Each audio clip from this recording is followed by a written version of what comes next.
Be like, well, you know,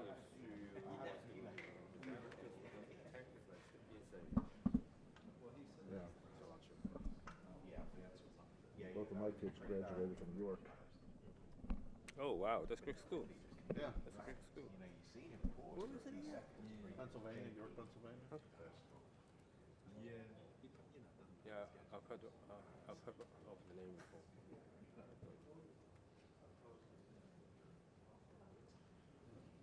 Did you go to the dinner?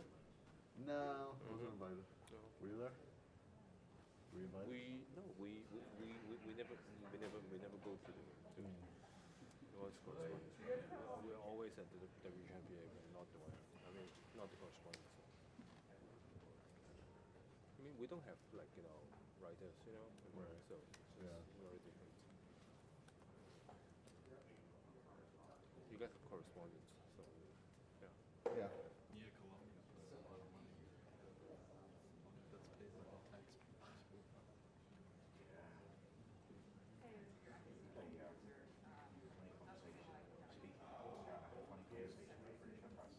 So I got COVID 2 weeks ago, so I haven't been here for 2 weeks. Oh, dear. Did you have any symptoms? First day, and then the rest was not too bad. How long did it take you to Not test too bad negative? at all. 12 days. That was the thing. So I got tested positive at the White House at Jackson Police. So I had to come back and get myself cleared. So I told me to come back a week later. And she said yes. And I was like, wow, still positive. I had to come back 2 days later, still positive. well, we didn't get in the end. You think so? They've got an issue. They're not before making residents. And how many negative tests did you have to have before the next practice? Just one. Oh, really? Oh, because we have, with our company, you have to have like 2 negative tests before you go back to work. I have not tested myself, since I was tested myself, so I'm negative now. I hope you are, since you're standing close to me. You're wearing a mask, so I know you did. Yeah, but you're not. But I feel fine. I think I'm Okay, then I know. No, I mean, I don't think it's sponsored. And also, But it's the day before This is for none of them got sick. Interesting. So I guess you're really contagious, like when you get it. Yeah. If you're tested negative, probably you're not negative. I would worry about that Sure. because I've been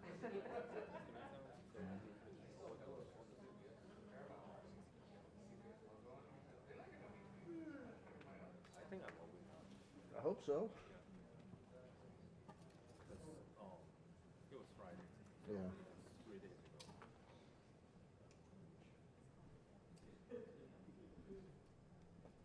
And Funny, actually, because we didn't get one of those emails from the Correspondence Association. and I did one before the wellness test, and it was negative. So actually, I had 2 negative. That's good. No, I expect there's going to be a few positives popping up. Oh yes, that's a super spreader. Yeah.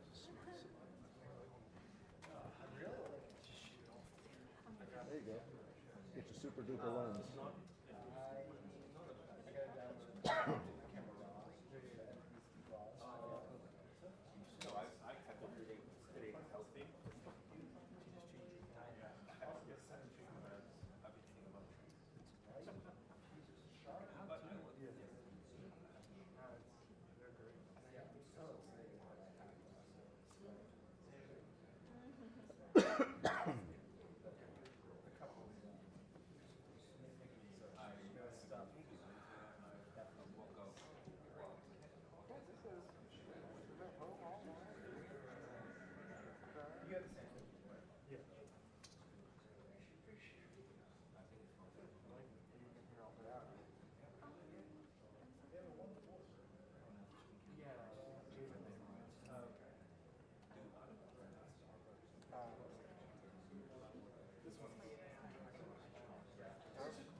It's the cheapest, like, one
2 minutes.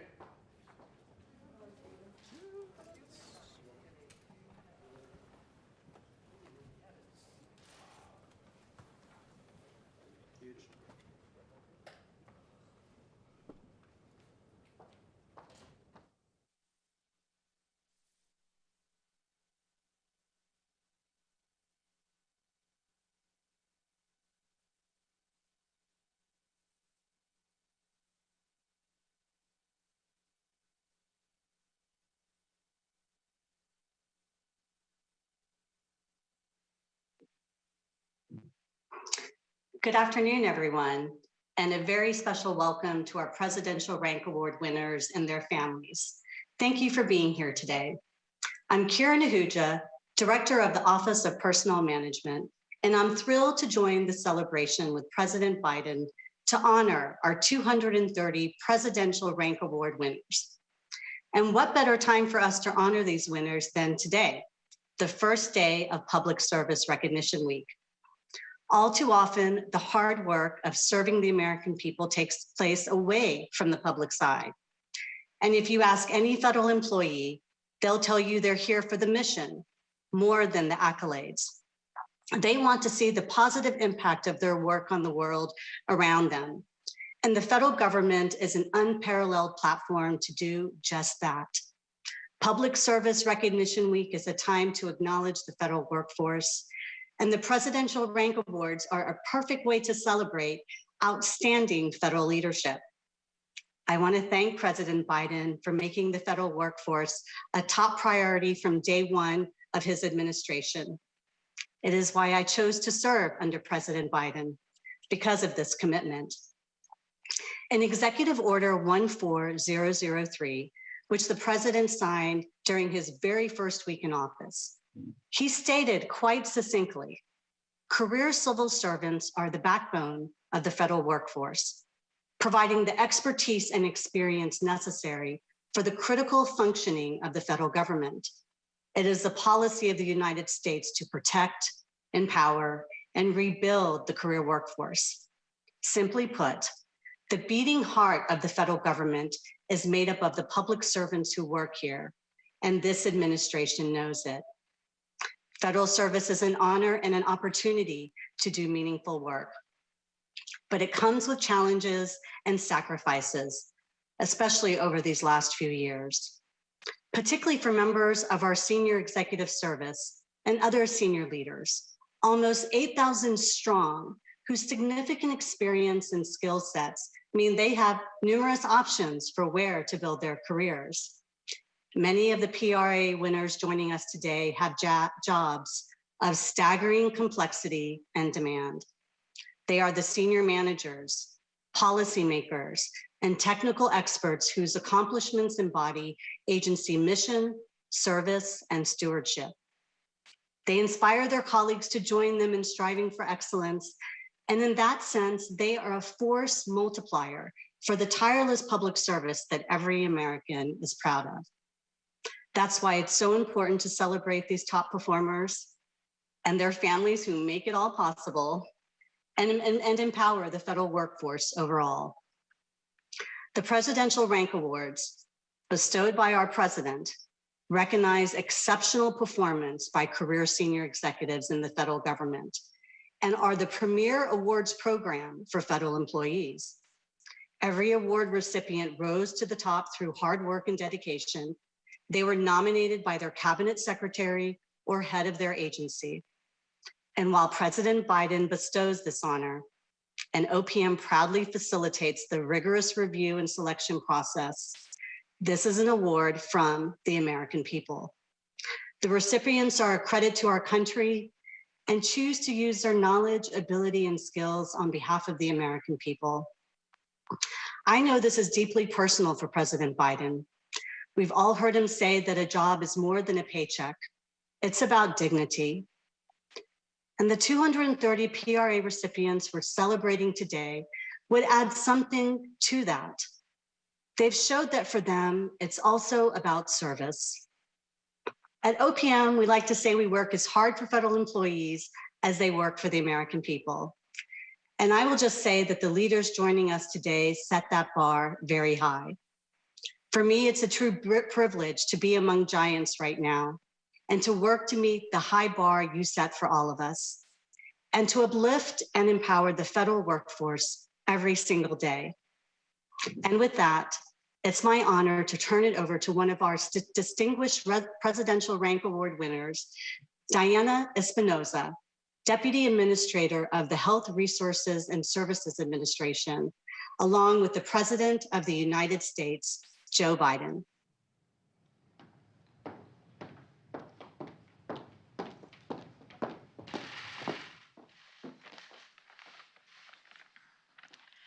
Thank you, Director Ahuja, and good afternoon, everyone. My name is Diana Espinoza, and I'm just so honored to be here today and to have received the Presidential Rank Award.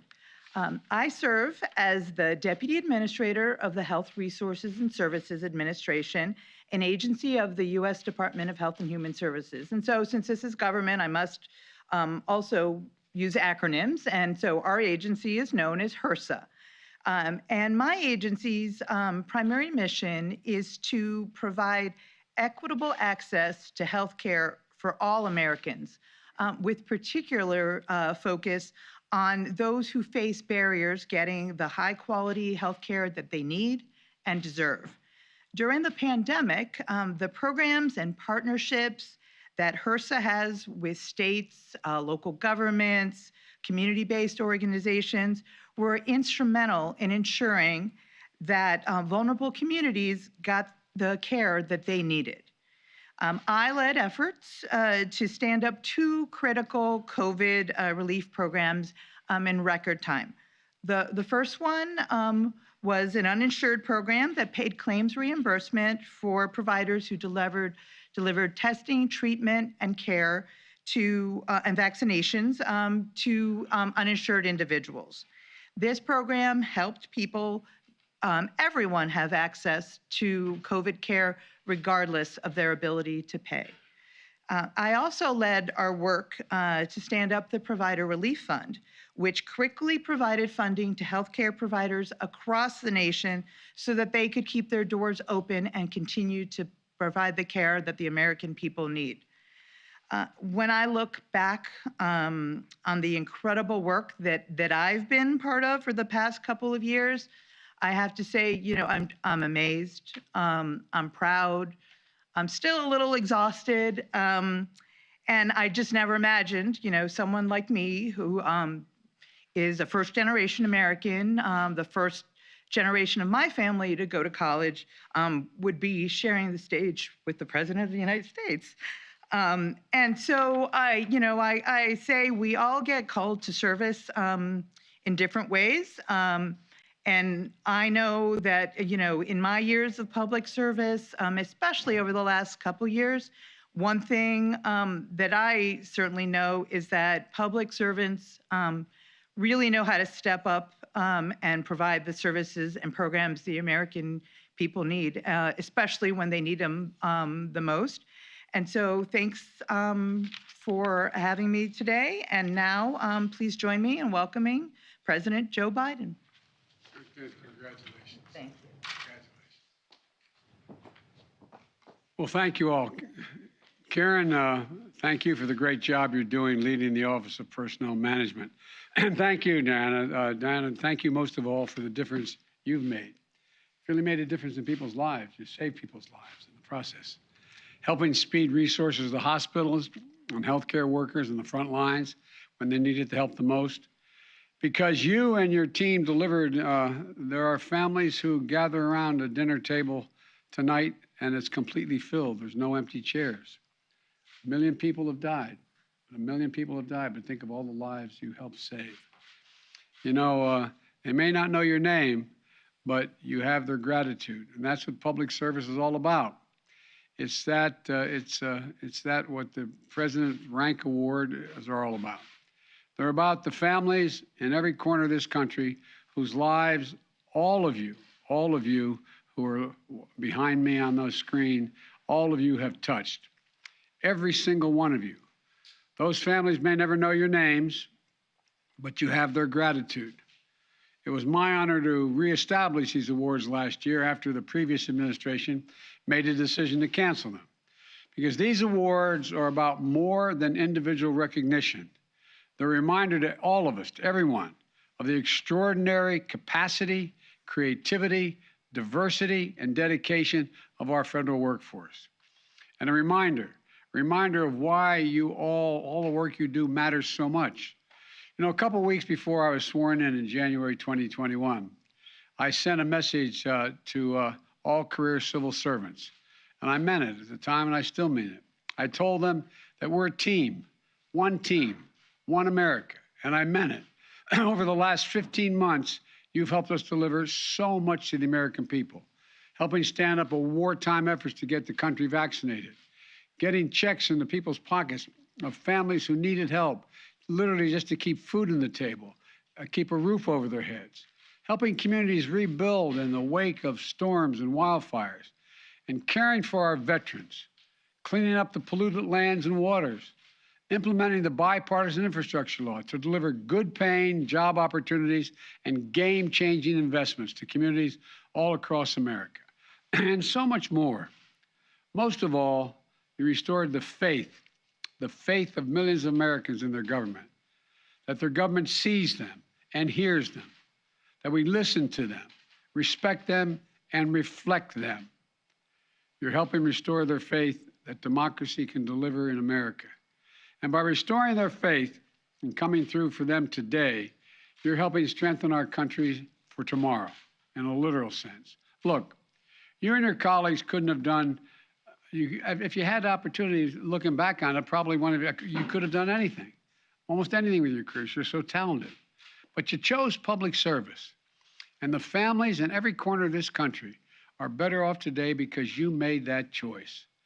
Not only are you helping to confront the great challenges of our time, you're showing America, the world, that we can do what we can do when we come together and lead with honor and integrity, as you all have had being recognized today, with a federal government that looks like America and gets things done for all Americans. So I want to say simply thank you, thank you, thank you.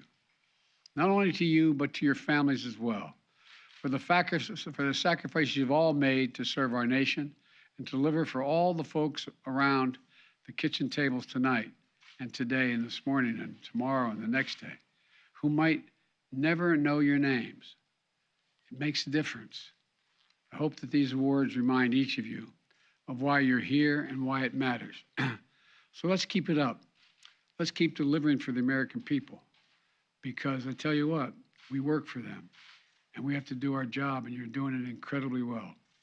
Thank you for all your exemplary work, and congratulations to all of you. And may God bless you all, and may God protect our troops. Thank you all so very, very much. Thank you. Mr. President, when are you meeting with Austin Tice's parents? Today. Mr. President, have you made a decision on student loan debt? Not yet. Do you plan to commemorate 1 million deaths from COVID, sir?